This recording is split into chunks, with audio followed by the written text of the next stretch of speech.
ఈ భూములకు సంబంధించి భూమి ఆసాములకు ఇచ్చే భద్రతకు సంబంధించి భూభారతిని ఈ మా ప్రభుత్వం ఇదే రెఫరెండంగా మళ్ళీ ఎన్నికలు పోతాం. తప్పకుండా ప్రజలు ఎవరిని ఆశీర్వదిస్తారో చూద్దాం. అధ్యక్ష,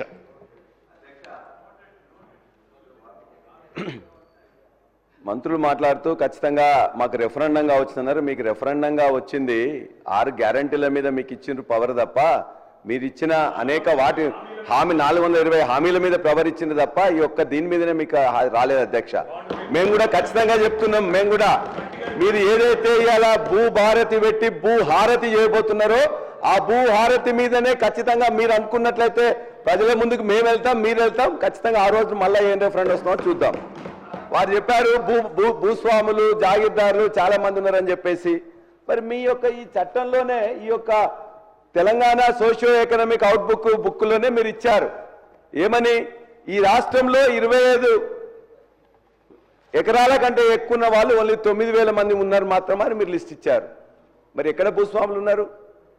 52 ఎకరాల పివి నరసింహరావు గారు తెచ్చిన సీలింగ్ యాక్ట్ ప్రకారం 54 ఎకరాల కంటే ఎవరికి ఎక్కువ ఉండకూడదు. ప్రతిరోజున 100 ఎకరాలు 200 ఎకరాలు 400 ఎకరాలు ఉన్నదని చెప్పేసి మాట్లాడుతుంటారు.